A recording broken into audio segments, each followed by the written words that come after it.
수동으로 물레를 돌리던 시절에는 20명이 배를 타기도 했습니다. 기계한 거는 한 80년도, 한 3년 뒤부터 기계하기 시작했다. 그 전에는 그럼 이걸 몇 대 달고 다니신 거예요? 이거 많이 달았지. 그때 그 당시에는 사람들을 많이 태우고 다녔으니까. 한병 나올 때 몇 명? 한 병 나갈 때 한 20명 정도 태워 다녔지. 오징어는 주로 밤에 먹이 활동을 합니다. 낮에는 200m 깊은 바다에 머물다가 밤이 되면 얕은 수면에 올라와서 작은 물고기를 잡아먹는데요. 이때 행동이 공격적이면서 불빛에 잘 모여드는데 이 습성을 이용해서 오징어를 낚아채는 것이죠. 요즘은 작은 게 잡힐 때거든. 지금이 가장 맛있을 때지. 연하고. 오징어 채낚기는 미끼가 필요 없습니다. 낚시가 촘촘히 달려있는 형광물질에 플라스틱 막대를 물속으로 들이우면 오징어는 불빛에 반사되는 이 막대를 먹이로 착각해서 몸체 양 끝에 긴 다리로 끌어안다가 몸이 낚시에 걸리곤 합니다.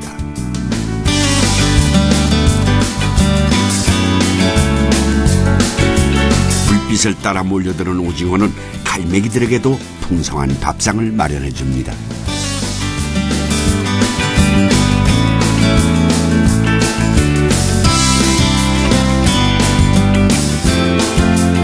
멀리서 보면 밤바다를 하얗게 수놓는 오징어 배와 갈매기가 노니는 풍경이 한 폭의 그림처럼 보이기도 하지만 그 풍경 아래에는 치열한 생존의 현장이 꿈틀거리고 있습니다.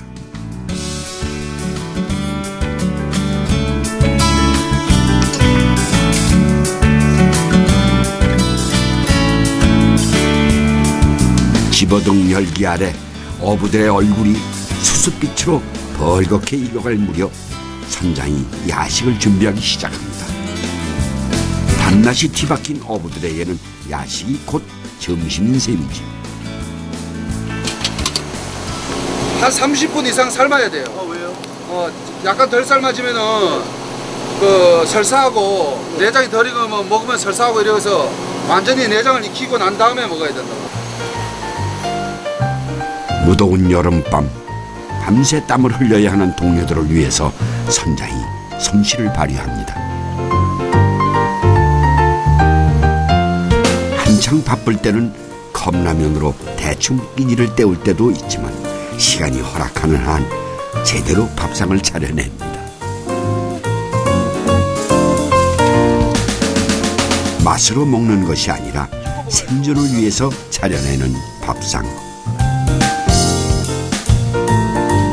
다행히 오징어는 단백질 함량이 20%나 되고 피로를 풀어주는 간 기능 개선에 도움이 되는 타우린이 소기의 16배, 우유의 47배가 돼서 어부들의 원기를 북돋아 주기에 더할 나위 없는 식재료입니다.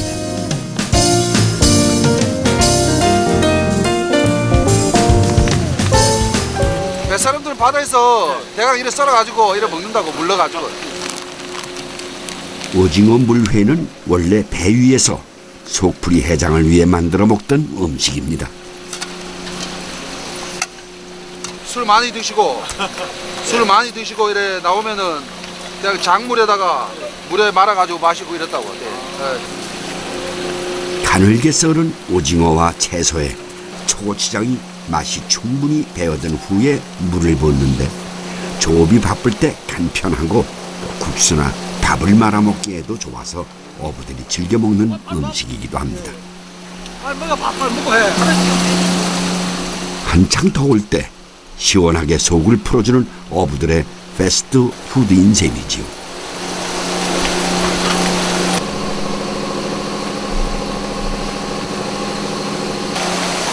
끼니를 채우고 잠시의 휴식도 없이 선원들은 또다시 작업에 몰두하기 시작합니다.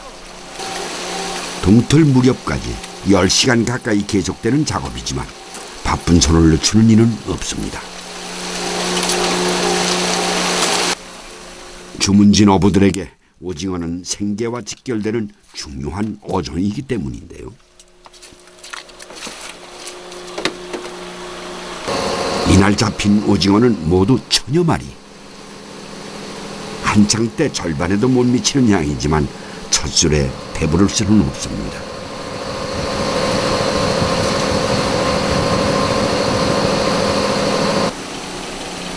동틀 무렵 선원들이 항구로 돌아갈 준비를 합니다.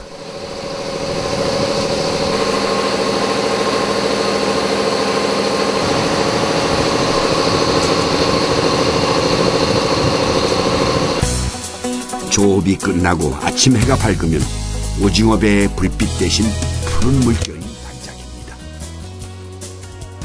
선장의 표정에도 지친 기색이 역력하고 힘겨운 전투를 끝낸 선원들은 어느새 잠이 들었습니다. 오징어 배가 하루 일과를 마치고 기나긴 항해 끝에 포구로 돌아올 무렵이면 비로소 항구의 아침이 시작됩니다. 조문지는 우리나라 오징어 어획과 가공량의 70% 이상을 차지하는 오징어 활어 전진기지. 3개월 이상 바다에 머물면서 그물로 작업하는 원야어선들이 오징어 보따리를 풀어놓는 곳이기도 합니다. 오랫동안 배멀미에 시달린 오징어들은 신선도가 떨어질세라 포구에 쏟아붓자마자 얼음 상자에 옮겨 담습니다. 어느 정도 준비가 끝나면 위판장에서 경쾌한 종소리가 들려옵니다. 입찰 가격을 주고받는 사이에 순식간에 경매가 이루어지고 언제 그랬냐는 듯 사람들이 흩어집니다. 보이지 않는 치열한 접전이지만 대량으로 소화해내야 하는 오징어 경매는 시간과의 싸움이기도 합니다. 작은 어선에서 잡은 오징어는 대부분 활어 상태로 유통됩니다. 아직 팔팔한 녀석들이지만 수온이 조금만 변해도 기력을 잃는 예민한 녀석들이니 활어 상태로 유통하는 것이 여간 어려운 일이 아닙니다. 전국 각지의 수송 차량들이 항구를 떠나갈 무렵이 돼서야 겨우 소란이 잦아드는 주문진의 항구. 분주한 주문진의 여름도 장마가 찾아올 무렵이면 잠시 소강 상태에 접어듭니다. 여느 때 같으면 추로 준비에 분주했을 유일만치도 몇 달째 창고에 넣어두었던 그물코를 꿰며 오랜만에 느긋한 하루를 보냅니다. 배한다면서 집에 넣어오지 뭐.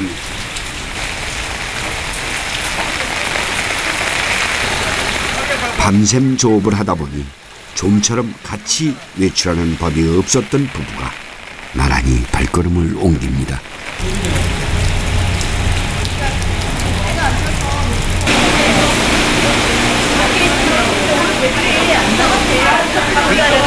배도 다 나갔어요. 큰 배도 안 나갔지.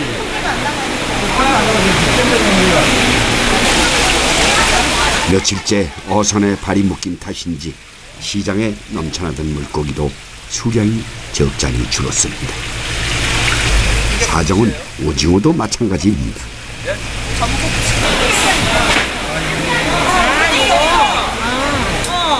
이건 얼마야? 이게 20마리? 20마리 2만원? 얼마? 2만원? 얼마라고? 28,000원. 그렇게 28,000원? 고무로즈가 아니고 낙서지. 28,000원. 손님은 많은데 유통량이 적으니 그새 오징어가 금값이 됐습니다. 동네에서 인심으로 나누어 먹던 오징어를 돈을 주고 사야 한다니 남편이 오징어 배에 타던 시절에는 상상도 못하던 일입니다. 지금 오징어가 안 나니까. 그러니까. 그래도 그나마 오징어가 안 나는데 어떻게 그래도 이게 좀 오네. 오징어 한 상자 사들고 집으로 돌아가는 길. 부부는 만감이 교차하는 듯합니다. 어머니 오징어로 주로 뭐 해도 돼요? 오징어 뭐 해도 되고 젓갈도 되고 또 찌개도 해 먹고 볶아도 먹고요.